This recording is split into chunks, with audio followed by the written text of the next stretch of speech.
हो चुका है आज के पूरे टाइम में।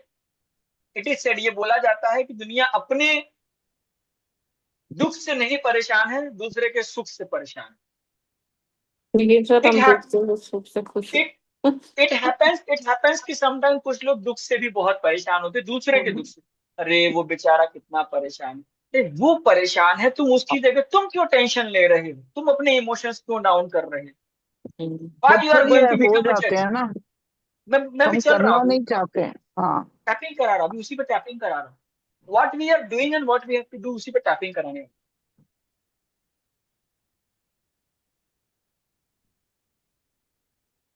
हालांकि मैं अपनी प्रॉब्लम से ज्यादा दूसरे की प्रॉब्लम पे परेशान हो जाता हूँ, फिर भी मैं अपने आप से बहुत प्यार करता हूँ और अपनी बहुत रिस्पेक्ट करता हूँ। हालांकि आस पास किसी इंसान को परेशान देखता हूँ, डिस्टर्ब देखता हूँ, तो मेरे इमोशंस बहुत ही ज्यादा सौरों में चले जाते हैं, दुख होने लगता है। फिर भी मैं अपने आप से बहुत प्यार करता हूँ, अपनी बहुत रिस्पेक्ट करता हूँ। हालांकि ऐसी हैबिट बन चुकी है, किसी के साथ बुरा हो रहा है तो उसको जजमेंट दिलाना, सही गलत का फैसला करना, अपने पूरे इमोशंस में वहां पे लगा देता हूँ और अपने आप को भूल जाता हूँ। फिर भी मैं अपने आप से बहुत प्यार करता हूँ और अपनी बहुत रिस्पेक्ट करता हूँ। Go to the bro point. आज के टाइम पे ये सिर्फ मेरे साथ नहीं है, सबके साथ ऐसा हो रहा है। आसपास अगर कोई भी इंसान परेशान है, उसका कुछ दुख टाइम चल रहा है, तो मैं उसके इमोशंस को ग्रैब करके खुद परेशान हो जाता हूँ। वो बेचारा कैसे जी रहा होगा, वो गरीब है, वो चल नहीं पा रहा, उसकी हेल्थ खराब है। दूसरों की बातों को इतना ज्यादा अपने अंदर लेना और परेशान होना, ये मेरी एक हैबिट सी बनती चली जा रही है। आज मैं एक चीज ध्यान से देखता हूँ कि मैं मेरी परेशानी से ज्यादा दूसरों की परेशानी की वजह से इमोशनली डिस्टर्ब हो रहा हूँ। बार बार मुझे लग रहा है कि मैं क्या गलत कर रहा हूँ, मैं क्यों परेशान हो रहा हूँ। लेकिन फिर भी मैं अपने टाइम, अपने इमोशंस, अपनी एनर्जी, सब कुछ दूसरे लोगों के प्रॉब्लम्स को सॉल्व करने में लगा रहा हूँ। इन प्रॉब्लम्स को सॉल्व करके मुझे क्या मिलता है? कई बार तो मैं अपने टाइम देने के बाद, प्रॉब्लम सॉल्व करने के बाद उन लोगों की नजर में बुरा भी बन जाता हूँ। कई बार तो मैं अगर किसी के लिए लड़ता हूँ तो मैं बहुत सारे लोगों का दुश्मन भी बन जाता हूँ। कई बार तो मैं किसी की जिंदगी अच्छी करने जाता हूँ तो मेरी जिंदगी खराब हो जाती है।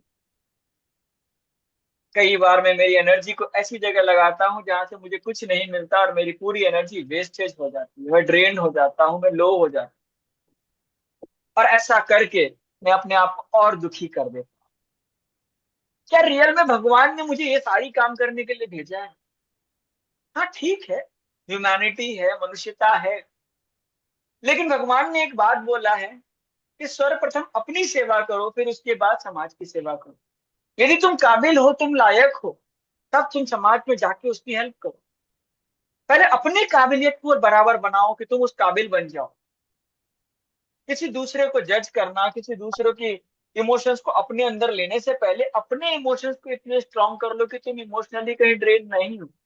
और अगर आप किसी को हेल्प कर सकते हैं, तभी उसके बारे में विचार करिए, उसकी चिंताओं को अपने ऊपर लीजिए। व्यर्थ चिंता लेने से आप अपने शरीर को, अपने मन को, अपनी आत्मा को कष्ट दे रहे हैं, और ये कष्ट आप उस शरीर, उस आत्मा को दे रहे हैं जो भगवान ने आपको जीने के लिए दिया।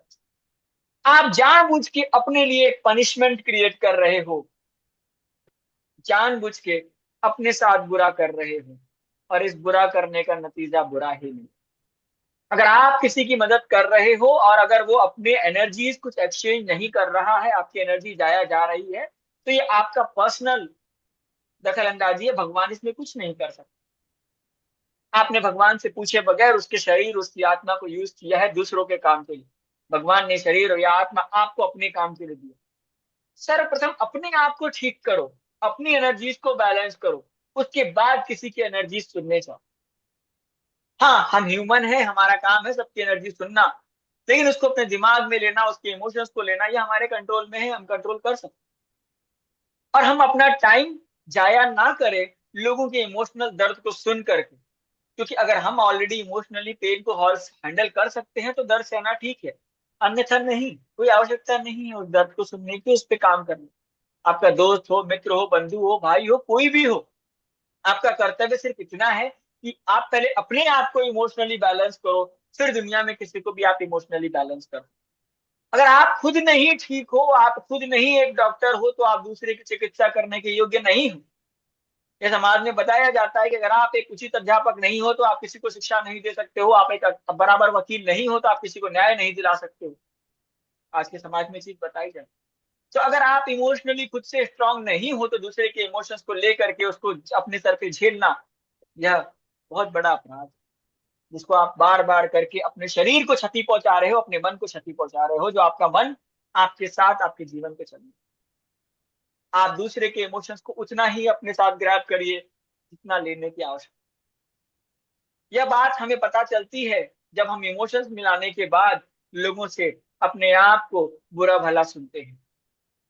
तो आज ही क्यों ना हम अपने इमोशंस को कंट्रोल करें। अगर कोई व्यक्ति असहाय है, अगर हम उसकी मदद कर सकते हैं तो मदद करें और खत्म करें। हम उसकी चिंताओं को अपने सर पे लेकर के अपनी चिंताओं को नहीं बढ़ाएं।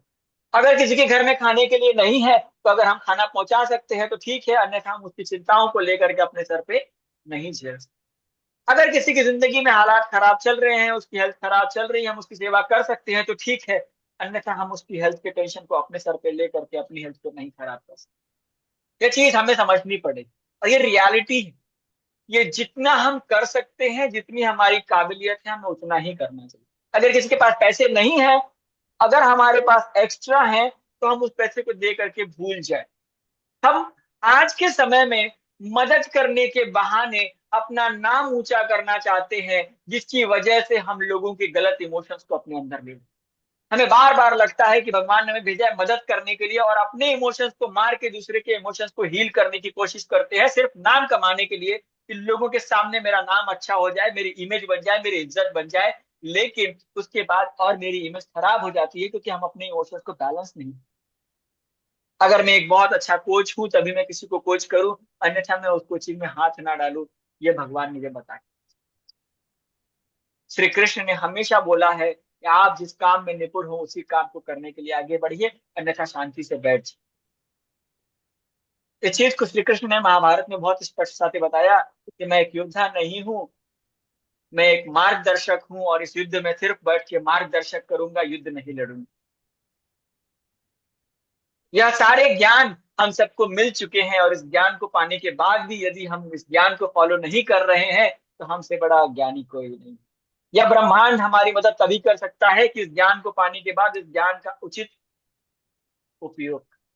तो आज से मैं अपने आप को एक कमांड देता हूं कि मैं सबसे पहले अपने इमोशंस को बैलेंस करूंगा, सबसे पहले अपनी मदद करूंगा, सबसे पहले अपने आप को चैलेंजेस से बाहर निकालूंगा, उसके बाद ही किसी अन्य व्यक्ति की मदद करूंगा अगर मैं मदद करने लायक हूं तब। अगर नहीं हूं तो शांत बैठ जाऊंगा। मैं मुझे कोई इसको जजमेंट करना और उसके इमोशंस के साथ में विचार करने का कोई अधिकार। सर्वप्रथम अपनी सेवा, उसके बाद समाज की सेवा, यह मेरा आज से परम शब्द रहेगा जिसको मैं अपने लिए यूज करूं। महादेव, आपके दिए हुए इस शरीर, इस आत्मा, इस मन को मैं सबसे पहले अपने लिए इस्तेमाल करूंगा, और जो भी मेरे पास एक्स्ट्रा है वह मैं समाज को दूंगा। लेकिन जो एक्स्ट्रा है सिर्फ वो, चाहे वो समय हो, चाहे वो इमोशंस हो, चाहे वो ज्ञान। Bless yourself.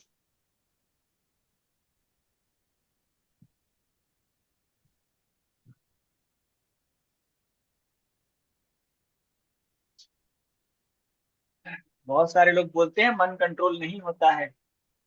अगर मन को कंट्रोल, इमोशंस को कंट्रोल कर लिया तभी आप अपनी लाइफ को जी सकते।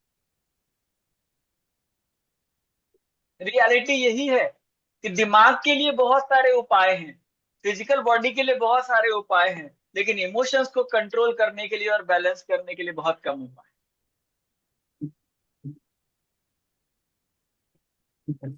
लोग शिव को बहुत कुछ बोलते हैं, अवघड़ है, दानव है, भूतों के साथ रहता है, बहुत कुछ बोलते हैं, but I doesn't care about. Shiv का एक ही बात है, doesn't care about, let them think what they are thinking. Krishna को बहुत कुछ बोलते हैं, लड़कियां छेड़ते थे, ऐसे थे वैसे थे, it doesn't care about it, मेरे को पता है मुझे क्या करना, सिंपल। वैसे ही अपने आप को लेना, मुझे पता है मुझे क्या करना, what I am doing I know, उसके समक्ष सही बनना है बस। दुनिया में किसी और के समक्ष सही बन ही नहीं सकते, कभी नहीं बन। और आप जहां सही बनने की कोशिश करोगे, पक्का 200% बता रहा हूं, वहां पे आपका नाम खराब है। वही इंसान वापस आके बोलेगा ये तो खराब इंसान है, because it is very easy to give judgement.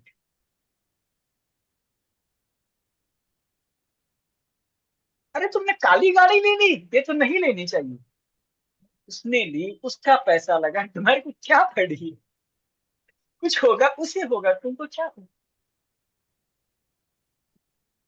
So this is the but thing, sir अगर वो कोई अपना होता है तो फिर मन करता है ना कि बता दो। Live it.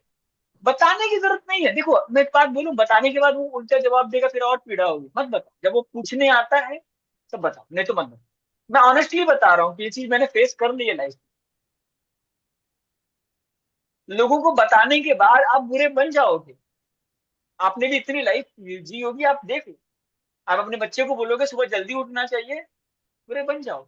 हाँ सर, वो तो मैंने अपने आप को सही कर लिया उसमें तो।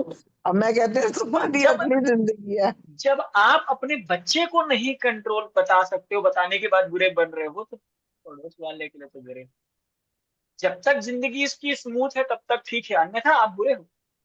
और बहुत तकलीफ होती है उसके बाद, आप किसी को सही ज्ञान दो और उसके बाद वो बुरा बोले ना, बहुत तकलीफ होती है अंतरात्मा। और कुछ मैं क्यों किया, नहीं करना, तो इससे बेटर है कि नहीं कर, नहीं कर, ठीक, लिव इट। चलो let's do the meditation and be the class. This is very deep towards ourself, अपने आप को फील करने का मेडिटेशन है ये। Feel yourself from inside what you are.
Mani